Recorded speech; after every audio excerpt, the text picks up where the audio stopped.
Hello. Hello. हाँ जी। सत साहिब सत साहिब जी, सत साहिब। हाँ, पवन दास बोल रहे हो क्या? हाँ जी, हाँ जी।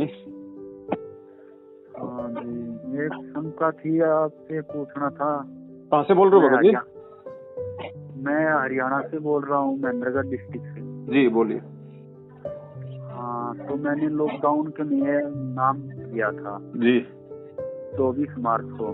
जी तो मैंने ऑनलाइन दिया था जी नारनौल से। जी। हाँ, तो कोई गड़बड़ वगैरह तो नहीं है? कोई गड़बड़ नहीं है। नाम परमात्मा का है। नाम लेने से पहले आपको सच्चाई का पता नहीं था। आपने ज्ञान समझ के कि भाई मुझे आत्म कल्याण करवाना है या किसी भी दुख निवारण के लिए आपने नाम ले लिया, उस समय तक आपको सच्चाई का पता नहीं था। तो गलती आपकी नहीं है भगत जी। और जो नाम आपने लिया है वो नाम परमात्मा का है, तो नाम गलत नहीं है। और ना ही हम लोगों ने कभी नाम को फर्जी बताया, ना ही हमने कभी नाम को छोड़ने की सलाह दी। हम तो ये कहते हैं कि नाम का यदि मर्यादा में रह के जाप करोगे तो नाम अपना काम पूरा करेगा, बशर्ते आपने इन लोगों का साथ छोड़ना पड़ेगा। इनके किसी भी आदेश को नहीं मानना है, ना ही आपने सतलोक आश्रम मैनेजमेंट हरियाणा के किसी भी फर्जी नामदान केंद्र पे जाना है, ना किसी प्रकार के ज्योति पाठ दान का आपने पैसा देना है। तो जी कैसे अरदास करके ही लगाएं? भगत जी, परमात्मा है धरती पे, हनुमान जी नहीं है जो उनको घंटा बजा के बताएंगे। परमात्मा अंतर्यामी होता है। आप रोज संध्या आरती करते हो, एंड में क्या लिखा है? अंतर्यामी एक तू आत्म के आधार, जो तुम छोड़ो हाथ तो मोह कौन उतारे पार। तो हम किसको अंतर्यामी कह रहे हैं? मेरे गुरुदेव भगवान दियो काट काट की फांसी, उन्हीं को तो कह रहे हैं।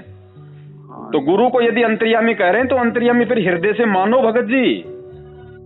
और अंतर्यामी से फिर प्रार्थना नहीं लगाई जाती।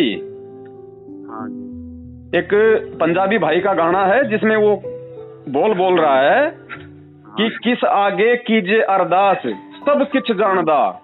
अरे जो सब कुछ जानता है उसके आगे अरदास नहीं की जाती भगत जी। वो अंतर्यामी है, वो हमारे सोचने से पहले हमारे मन की बात जान रहा है। अगर हम उसकी शरण में हैं, मर्यादा में रह के भक्ति कर रहे हैं, तो जिस प्रकार भगत जी सर्दी आने से पहले जो कोई 6 महीने का बच्चा होता है ना, सर्दी आने से पहले उसके माँ बाप को चिंता होती है कि भाई सर्दी आने वाली है, बच्चे को स्वेटर ला के देनी है, कंबल ला के देना है, बच्चे के लिए जो है मतलब मोजे ला के देने हैं। बच्चे को नहीं पता, लेकिन माँ बाप को पहले ही मालूम पड़ जाता है कि बच्चे के लिए क्या क्या व्यवस्था करनी है। तो इसी प्रकार भगत जी वर्तमान में हम उस परमात्मा के नादान बच्चे हैं, और मालिक को पता है कि हमारे प्रारब्ध में क्या संकट है, क्या परेशानियां हैं और कैसे उनका निवारण होगा। तो मालिक अंतर्यामी है भगत जी। अपने हृदय से उनसे प्रार्थना करो। आपने अपने घर पे जहां भी परमात्मा की फोटो लगा रखी है, आप चाहे अपने खेत में परमात्मा को दंडित करके प्रार्थना कर लो भगत जी, कोई जगह का महत्व नहीं है यहाँ। आप यदि सच्चे मन से प्रार्थना करोगे, सच्चे दिल से प्रार्थना करोगे, तो चाहे पहाड़ पे बैठ के परमात्मा को पुकार लेना, परमात्मा आपकी बात सुन लेगा। और एक शंका और थी, क्या नाम था, मैं कभी बीड़ी दारू सिगरेट कदेसी नहीं पीता था जी। ये नाम खंडित इन्हीं चीजों से ज्यादा होता है कि और कोई चीजों से भी होता है? देखो भगत जी, नाम कभी भी खंडित नहीं होता परमात्मा का। जो नाम आपको मिल गया, आपके अंतःकरण में परमात्मा ने 2 बोल बोल के जो नाम डाल दिया, वो नाम आपके इस जीवन तक कभी भी खंड नहीं होगा। जो मर्यादा गुरुजी ने बता दी, जो नियम बता दिए, वो नियम खंड होने से ऑटोमेटिक विधान है परमात्मा का, नाम अपना काम नहीं करेगा। हाँ, जैसे मैं ये बीड़ी तंबाकू दारू परिवार में कोई पीता नहीं, चाय चपात नहीं पीते हम कोई। हाँ, देखो आपने जो भी नाम ले रखा है और उस नाम के साथ जो भी आपको नियम बताए हैं, हाँ जी, उन नियमों की यदि आप अवहेलना करोगे, उन नियमों को यदि आप उल्लंघना करोगे, तो भगत जी मालिक का, हमारे जो सतगुरु देव जी हैं, उनके वचन की अवहेलना हो जाती है। और भक्ति मार्ग में सतगुरु के वचन की यदि अवहेलना हो गई तो भगत जी फिर परमात्मा लाभ जो है जीव को कम देगा। तो ये नामदान सेंटरों पे नहीं जाए हम? बिल्कुल जाना नहीं, भूल के भी। ये तो आपने खुद सोचना पड़ेगा, मेरे कहने से विश्वास मत करो भगत जी। आप खुद भी इन बातों पे विचार करो कि किस तरह के घटिया आदेश संगत को गुरु जी की आड़ में ये लोग दे रहे हैं। बीजेपी को वोट नहीं डालोगे तो जिंदगी में कभी नाम शुद्ध नहीं होगा। ये परमात्मा यहाँ पे घटिया राजनीति करवाने आता है या फिर भक्ति करवाने के लिए आता है? बिल्कुल। तो कौन दे रहा है फिर ये आदेश? हरियाणा में जाटों के आरक्षण में शामिल करवा दिया, उस समय तो इन्होंने बीजेपी के विरोध में भक्तों को खड़ा कर दिया, और आज बीजेपी के पक्ष में कह रहे हैं कि बीजेपी को वोट नहीं डालोगे तो आपका कभी नाम शुद्ध नहीं होगा। ये दोगले और घटिया काम क्या परमात्मा सतलोक से यहाँ क्या करेगा? क्या इस पृथ्वी लोक पे वो परमात्मा जेल में बैठा है, लोगों की गालियां सुन रहा है, तो वो भक्ति करवाने के लिए कर रहा है ये सारा सब कुछ, या फिर घटिया राजनीति करवाने के लिए? हाँ, तो ये कौन कर रहा है उनके आड़ में भगत जी? ये यही तो लोग हैं। तो इनकी तो भगत जी शकल देखना भी पाप है, जिसको सच्चाई का पता चल गया उसके बाद। ये तो है भगत जी। तो भगत जी गुरु जी के जेल से बाहर आने तक आप जी अपनी मर्यादा में रह के भक्ति करते रहो। और भगत जी काल भगवान का लोक है, परमात्मा को भी अच्छे से पता है कि नाम लेते ही ऐसा नहीं है कि भगत कभी मर्यादा खंडित नहीं करेगा। भगत जी नियम टूटते हैं, क्योंकि इस भक्ति को समझने में जीव को कम से कम 3-4 साल का समय लग जाता है। तो बहुत सारी गलतियां हमसे हो जाती हैं जाने अनजाने में, तो उसका एक ही तरीका है। ये गलती तो बिल्कुल नहीं होगी भगत जी। बहुत अच्छी बात है। फिर भी अगर जाने अनजाने में कोई गलती हो जाए इस तरीके से, देखो भगत जी, धोखे से कोई आपको दारू पिला दे, शराब पिला दे, कोल्ड ड्रिंक में डाल के बियर पिला दे, आपको सब्जी के बहाने आपको चिकन खिला दे, तो गुरुजी ने कहा कि बेटा उससे नामखंड नहीं होता है, क्योंकि वो आपने नहीं किया, वो आपको धोखे से किया है। और फिर भी ऐसी कोई मजबूरी वाली ऐसी कोई बात हो जाए, कोई ऐसा चीज हो जाए, तो परमात्मा जी थोड़ी शंका हो रहा है। जैसे परिवार में रहते हैं तो आपस में मियाँ बीवी बोल लेते हैं, थोड़ा वैसे उनसे फर्क पड़ता है भगत जी। इन चीजों से देखो ऐसा है, सबके परिवार में है भगत जी, सबके परिवार में। अब हम जीव हैं भगत जी, हम कोई भगवान तो है नहीं। अब छोटी मोटी ऊंच नीच सबसे हो जाती है भगत जी, गुस्सा भी आ जाता है, बच्चों के एक आधा चांटा भी मार देते हैं, ठीक है। तो लेकिन फिर भी हम फिर भी भगत जी हम परमात्मा से प्रार्थना करें कि परमात्मा हमारे इन विकारों को भी आप दबाओ धीरे धीरे, और ये भक्ति करने से ही विकार दबेंगे। और ऐसा अगर छोटा मोटा कोई हो जाता है अगर कभी भगत जी इस तरीके से, देखो कोई आदमी शरीर से परेशान है, कोई बेचारा जो है बल्कि पैसों से परेशान है, कोई किसी और बात से परेशान है, तो आदमी जोश में आके या फिर इन विकारों से ग्रसित होकर आदमी ऐसी गलतियां कर देता है। तो उसके लिए अपने परमपिता परमात्मा सदगुरु रामपाल जी महाराज जी को दंडवत करके समय याचना करें और आगे से वो गलती ना करें, उसका हम ध्यान रखें। बस यही इसका उपाय है। ये भगत जी के नाम से बस जैसे मैंने नाम लिया, जब से मैं मेरे 1 साल से मेरे गाड़ में मवाद रहती थी जी। उसके बाद नाम लिया मैंने, 15 दिन के बाद मेरा गायब हो गया। भगवान ने ऐसा चमत्कार कर रखा है कि बढ़िया काम में हो रहा है। भगत जी भगवान धरती पे है, सारे काम करेगा, मोक्ष भी देगा, सब कुछ करेगा, दुख परेशानियां भी दूर करेगा, लेकिन करेगा उसकी जो परमात्मा को परमात्मा मानेगा। थोड़ी रोजी रोटी नहीं मिल रही, बस थोड़ा सा धंधा पानी थोड़ा। भगत जी टेंशन ही मत लो, अगर आप परमात्मा की शरण में हो और परमात्मा ने यदि आपको भजन दिया है तो भोजन भी वही देगा, चिंता मत करना इस चीज की। आपसे बात करके बहुत खुश हुए हम तो शंका में थे बहुत ज्यादा। कोई भगत जी इतनी सहज भक्ति है, परमात्मा ने इतनी सहज भक्ति हमारे को दी है। गुरुजी ने क्या बताया? गुरुजी ने ये बताया कि बेटो इस दुनिया में मैं तुम्हें जो भक्ति दे रहा हूँ, इस भक्ति से बढ़ के कोई कठिन काम भी नहीं है और इस भक्ति से बढ़ के कोई सरल काम भी नहीं है। लेकिन ये कठिन काम तो उस व्यक्ति के लिए है जो व्यक्ति गुरु को परमात्मा नहीं मानेगा ज्ञान समझ के, और सरल उसके लिए है जो व्यक्ति अपने गुरु को परमात्मा मान लेगा। उसके लिए दुनिया में इस भक्ति से सरल कोई काम है ही नहीं। और जो गुरु को मानुष मानता रहेगा उस व्यक्ति के लिए ये भक्ति एक तरीके से कांटा बन के चुभती रहेगी।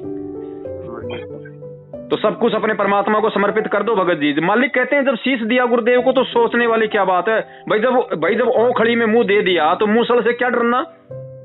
ये तो है। अब क्या हमें समाज से डरना, क्या रिश्तेदारों से डरना, क्या यार दोस्तों से डरना? भाई भक्ति करनी है, मोक्ष करवाना है। तुम्हारी तरह हमारे को गधा बन के कुरुड़ियों पे नहीं अड़ना। ये भगत जी ये यारी रिश्तेदारी 15-20 साल की है, उसके बाद क्या कर लेंगे? वो रिश्तेदार भी गधे बनेंगे, हम भी गधे बन के उनके साथ साथ वहीं डोलेंगे। तो भैया ये यारी रिश्तेदारी अनंत युगों से हम निभाते आ रहे हैं, बहुत निभा ली, किसी ने साथ नहीं दिया हमारा। पिछले जन्म में मेरे कौन यार था, कौन रिश्तेदार था, कौन माँ थे, मेरे को पता है। क्या आपको पता है? ये तो इस जन्म में भगवान मिल गए ना, माता पिता मिल जाएंगे, लक 84 माही, ये सतगुरु की सेवा और ये भक्ति भाई फिर मिलन की नहीं। पूछ जाओ भगत जी आग में, ये लास्ट मौका है, ये मौका नहीं मिलेगा फिर अनंत युग तक। और जैसे हम ब्याह शादी में जाते हैं तो वहाँ का भोजन, जैसे लड़का की शादी है, लड़की की शादी है, तो ऐसा क्या करना चाहिए? भगत जी देखो ब्याह शादी वगैरह में जाना धीरे धीरे छूटेगा। जैसे जैसे आपको ज्ञान होता जाएगा, सत्संग सुनोगे, आप खुद ही ब्याह शादी में जाना छोड़ दोगे। एक समय ऐसा आ जाएगा। लेकिन जब तक ज्ञान पूरी तरीके से नहीं हो पा रहा है, संघर्ष हम नहीं कर पा रहे, अगर किसी विवाह शादी में जाना भी पड़ जाए तो गुरुदेव ने जाने के लिए मना नहीं किया है। वो भगत ब्याह शादी में जा सकते हैं। ब्याह शादी में जाओ तो अपना सिंपल तरीके से वहां रहो, फालतू की कोई बकवाद नहीं करती, फालतू की कोई जो गुरुजी ने मर्यादा बता रखी है उनकी उल्लंघना नहीं करनी। आराम से अपना खाना खाओ। खाने की एवज में यदि लड़की की शादी है तो अपना 150 रुपया उसको कन्यादान का दे दो। लड़की की शादी है तो अपना कोई फल फ्रूट वगैरह या किसी भी बच्चे के हाथ में 15-20 रुपए देके अपना पीछा छुड़वा के अपना आ जाओ। जैसे लड़के की शादी हो तो कन्यादान दे दो ना। लड़के की शादी में नहीं लेते ना, लड़की की शादी में कन्यादान लेते हैं। हाँ, लड़की की शादी की तो मैं बात कर रहा हूँ। अगर छोरी की शादी है तो उसमें बल्कि कन्यादान दे दो 150 रुपये। भाई आपने जितना भी खाया ये सोच के देना है कि मैंने यहाँ पे जो 150 रुपये का भोजन खाया है तो मेरे ऊपर इस परिवार का कोई कर्जा ना रहे। और अगर लड़के की शादी है तो भगत जी उसमें भी शायद कोई सिस्टम होता होगा मेरे हिसाब से। मैंने तो 5 साल से जाना छोड़ रखा है भगत जी, मैं तो किसी के नहीं जाता। होता है शायद कुछ न कुछ होता होगा कोई सिस्टम वगैरह, या आप जाओ तो अपना 150 रुपए के फल फ्रूट वगैरह ले जाओ, दे देना बाल बच्चों को बस। जयराम जी की भगत जी एक शंका और थी, मैंने नए घर बनवाए हैं ये अभी थोड़ा दिन 12-6 महीने जो पहले तो रीति रिवाज थी कि पंडितों को बुलाकर हवन वगैरह करवाएं, घर प्रवेश करवाएं। लेकिन ये क्या करें हम तो बस मालिक की मूर्ति लगा के बस दंडवत लगा के बस और क्या करना भगत जी। वैसे तो दास से परमात्मा ने वीडियो बनवा दिया, उसके ऊपर भी एक भगत का फोन आया था। करना क्या है भगत जी, आप जब भी अपने अरे आपका तो घर है, आप तो घर बनवा रहे हो तो रोज ही उसमें प्रवेश कर रहे हो ना, रोज ही परमात्मा आपके साथ में है, आप अपने मंत्र भी करते रहते हो, अपनी आरती भी करते होंगे मोबाइल में, तो आपका तो प्रवेश ऑलरेडी उस घर में हो चुका है। फिर भी आपको यदि ऐसा लगता है घर बनने के बाद में, तो जिस दिन आपको लगे कि आज मैं इस घर में सही तरीके से रहने वाला हूँ, तो समय अनुसार सुबह का समय हो तो परमात्मा का ज्योति लगा के नित्य नियम कर दो, दोपहर का समय है तो असुर निकंद अंदर जो है परमात्मा के रेमेडी लगा के दीपक लगा दो, शाम का समय तो संध्या आरती लगा के अपना दीपक लगा दो। और मालिक ने कहा कि मंगलाचरण बोल दो, मंगलाचरण का मतलब मंगल ही मंगल, बस। और क्या करना भगत जी हमें, कोई फालतू का चौचला नहीं करना, कोई लड्डू जलेबी नहीं लानी, कुछ नहीं करना, यार दोस्तों को नहीं बुलाना। घर आपने बनाया, पैसा आपने लगाया है, घर परमात्मा का, आप परमात्मा के बच्चे हो, दुनिया को दिखावा क्या करना। सीधे तरीके से रहो, अपने परमात्मा का दरबार लगाओ, भक्ति करो, अपना काम धंधा करो, सो जाओ रात को। और जैसे मेरी शादी में अभी 6-7 साल हुई हैं जी, छोटे छोटे बच्चे हैं जी, तो वो जैसे सारी संबंध वाला कोई दिक्कत वगैरह नहीं है ना भगत जी? ऐसी कोई बाध्यता नहीं है, क्योंकि भगत जी ये पति पत्नी का रिश्ता, ये भी तो परमात्मा ने जोड़ रखा है। हाँ, तो थोड़ा सा शंका रहती है। ये समय आने पे भगत जी, जब देखो भगत जी ऐसा है, ये जो चीजें है ना, ये चीजें समय के साथ धीरे धीरे छूटेंगी। एक तो हमें ज्ञान होगा, दूसरा हमारे शरीर की व्यवस्था ही फिर ऐसी हो जाएगी, हमको ऐसा लगेगा जैसे क्यों क्या, मतलब हम खुद इन चीजों से हम दूर हो जाएंगे धीरे धीरे। ये मालिक का ज्ञान ऐसा है, जैसा ये अंदर जाएगा ना, ये सारी गंदगी बाहर निकाल देगा। एक समय ऐसा आएगा कि हम खुद ही हम इन चीजों से भगत जी हम दूर हो जाएंगे। लेकिन जब तक है, क्योंकि जबरदस्ती करने से नहीं छूटेंगी भगत जी, ये चीजें ध्यान रखना। आप यदि जबरदस्ती करोगे तो फिर आपकी पत्नी नाराज हो जाएगी, घर में फिर वैसे कल शुरू हो जाएगी। हाँ, यही तो है फिर थोड़ा सा। तो ये धीरे धीरे होगा भगत जी, समय अनुसार होगा। जब वो भी ज्ञान समझेगी, आपको भी धीरे धीरे ज्ञान होगा, वो भी मालिक के शरण में आएगी। ऐसी बात नहीं है, सब परमात्मा के बच्चे हैं, सारी सृष्टि नाम लेगी, गुरु जी का वचन है ये परमात्मा का। तो धीरे धीरे इन विकारों से सब दूर हो जाएंगे, सबको ज्ञान हो जाएगा, सबको मालूम पड़ जाएगा कि भैया हम सब तो एक ही मालिक के बच्चे हैं, हम तो आपस में भाई बहन हैं। ये तो काल ने हमारे को पति और पत्नी बना रखा है। तो धीरे धीरे जब ये ज्ञान होगा तो भगत जी कौन इस बुराई में पांव देगा, सब हट जाएंगे पीछे। और बताइए भगत जी। बस भगत जी ये शंका थी हमारी, आपने करते ही सही। चलो दया परमात्मा की, और मालिक के सत्संग सुनो ज्यादा से ज्यादा भगत जी। मैं भी अगर कुछ बता पा रहा हूँ थोड़ा बहुत, तो परमात्मा के सत्संग आधार से तो बता रहा हूँ। हाँ, ये तो है। तो सत्संग सुनो, नई बातें हो तो बताओ हमको। भगत जी नई बातें तो बहुत सारी हैं, भक्ति मार्ग में तो सारी बातें नई हैं। दुनिया को कहाँ पता था इस भक्ति का, इस मार्ग का, इन बातों का। ये तो धीरे धीरे परमात्मा के सत्संग सुनते रहेंगे, सब मालूम पड़ता जाएगा। और दास से ज्यादा परमात्मा के सत्संगों में इंटरेस्ट लो भगत जी, वहाँ हमें हर चीज का मालूम पड़ेगा, हर चीज का हमें मालूम पड़ेगा धीरे धीरे हमारे को। सत्संग जितना ज्यादा सुनेंगे उतने ज्यादा हम मजबूत होते जाएंगे भक्ति मार्ग पे। आपको किसी की जरूरत नहीं पड़ेगी भगत जी, किसी की जरूरत नहीं पड़ेगी परमात्मा के अलावा। ठीक है, अभी आप नए हो, इतना ज्ञान नहीं सुन पाते, इतने सत्संग नहीं सुन पाते, हम एक दूसरे का सहयोग करेंगे। ये भी परमात्मा का आदेश है कि यदि कोई पुराना भगत है, यदि वो अच्छे से ज्ञान को समझ चुका है, तो दूसरे भगत भाई बहनों को बताना, ताकि उसकी मर्यादा सही रहे, वो भक्ति पे दृढ़ होकर चले। ये भी हमारा फर्ज है, हमारा कर्तव्य है। लेकिन भगत भाई के पीछे नहीं लगे रहना परमात्मा के सत्संगों के। बिल्कुल। कभी कभार कोई समझ में ना आए तो हम आपस में बातचीत कर सकते हैं, वो एक बात अलग है। बाकी परमात्मा के सत्संग सुनते रहो, परमात्मा का सत्संग जो समाधान कर देगा वो कोई नहीं कर पाएगा। जैसे घर पे मैं नहीं रहूं सर, तो आरती लगा के छोड़ दी मोबाइल की मैया, तो ऐसा हो सकता है? नहीं, घर पे आप नहीं रहोगे तो फिर सुनेगा कौन आरती? जैसे बाहर भीतर काम कर लगा रहा हूँ। हाँ, उसमें कोई दिक्कत नहीं है। गुरुजी ने बताया अगर समय है तो बैठ के कर लो, अगर समय नहीं है तो अपना मोबाइल में या किसी भी स्पीकर में लगा दो, अपना काम भी करते रहो, माता बहनें रोटी बनाती रहे, अपना झाड़ू निकालती रहे, भगत भाई अपना काम धंधा करता रहे, और ध्यान परमात्मा की वाणी में रखे कि परमात्मा क्या वाणी उच्चारित कर रहे हैं, साथ में हम भी गुनगुनाते रहे। और जैसे बाहर भीतर जाएं तो 1-2 दिन का टाइम ना मिले तो घर पे फिर वो ज्योति का ऐसा कोई दिक्कत नहीं है। ज्योति अगर हम कहीं 2-4 दिन के लिए बाहर जा रहे हैं, ज्योति अगर नहीं जला पा रहे हैं तो उसमें कोई दोष नहीं है, लेकिन आरती वगैरह हम जरूर कर लें।